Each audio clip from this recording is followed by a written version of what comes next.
கிறிஸ்து இயேசுவுக்குள் பிரியமானவர்களே, உங்கள் அனைவரையும் ஆண்டவர் இயேசுவினுடைய நாமத்தினாலும் அன்னை மரியாளுடைய பரிந்துரை ஜெபத்தினாலும் வாழ்த்துகின்றேன். மீண்டுமாக இந்த இறை வார்த்தை பகிர்விலே உங்கள் அனைவரையும் சந்திப்பதிலே மிக்க மகிழ்ச்சி அடைகிறேன். நிலை வாழ்வை உரிமையாக்கிக் கொள்ள நான் என்ன செய்ய வேண்டும் என்று ஒரு பணக்கார இளைஞன் இயேசுவிடம் சென்று கேட்கின்றான்.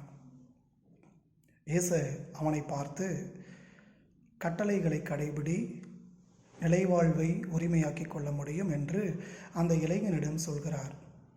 அந்த இளைஞனோ சிறு வயதிலிருந்து நான் கட்டளைகளை கடைபிடித்து வருகிறேன், இன்னும் ஒன்று என்னிடம் குறைபடுகிறது, அது என்ன என்று இயேசுவிடம் கேட்கிற பொழுது இயேசு இந்த பதிலை அழகாக கூறுகிறார். நீ நிறைவுள்ளவராக விரும்பினால் உனக்குள்ளதையெல்லாம் விற்று ஏழைகளுக்கு கொடு, பின்னர் வந்து என்னை பின் செல் என்று அந்த பணக்கார இளைஞனிடம் கூறுகிறார். அந்த பணக்கார இளைஞனோ முகவாட்டமாக திரும்பி சென்று விடுகிறான். ஏனெனில் அவனிடம் ஏராளமான சொத்து இருந்ததாக நற்செய்தியிலே நாம் வாசிக்க கேட்கின்றோம்.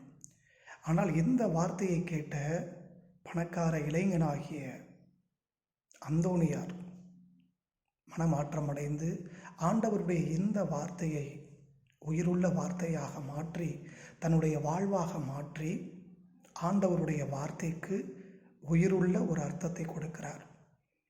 ஏராளமான சொத்துக்கள் இருந்த பொழுதும் அனைத்தையும் விற்று கொடுத்துவிட்டு காட்டிற்கு சென்று ஆண்டவர் தாமே என் உரிமை சொத்து என்று திருப்பாடலிலே வாசிக்க கேட்பது போல ஆண்டவரை தம்முடைய உரிமை சொத்தாக கொண்டு தன்னுடைய வாழ்க்கையிலே நிறைவை தேடிக்கொண்டார். பிரியமானவர்களே, நம்முடைய வாழ்க்கையிலே பல நேரங்களிலே அதிகமான பொருட்களை வைத்திருப்பது தான் நிறைவு என்று நினைக்கின்றோம். ஆழமாக சிந்தித்து பார்க்கின்ற பொழுது ஒரு சில ஆண்டுகளுக்கு முன்பாக நம்முடைய குடும்பத்திலே குறைவான பொருள்கள் இருந்திருக்கும், உறவுகள் அதிகமாக இருந்திருக்கும், மகிழ்ச்சியான வாழ்க்கையை வாழ்ந்திருப்போம்.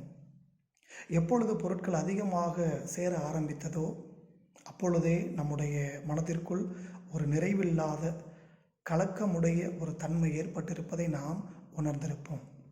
எங்கு சென்றாலும் இல்லத்தை பூட்டி வைக்கிறோம்.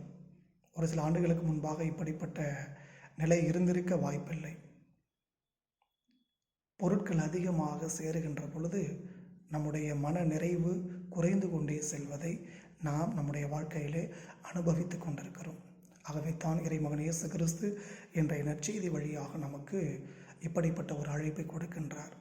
நிறைவுள்ளவராக விரும்புகின்ற நாம் பொருட்களை அதிகமாக சேர்க்காமல் ஆண்டவரை உரிமை சொத்தாக கொண்டு உறவுகளை அன்பு செய்கின்ற, உறவுகளை பெற்றுக்கொள்கின்ற உன்னத சாட்சிகளாக விசுவாசத்திலே பயணிப்போம். பற்றுக பற்றற்றான் பற்றினை அப்பற்றை பற்றுக பற்று விடற்கு. குறள் எண் 350. ஆண்டவருடைய சாட்சிகளாக வாழ்வோம். இறைவன் நம் அனைவரையும் நிறைவாக ஆசிர்வதிப்பார். ஆமென்.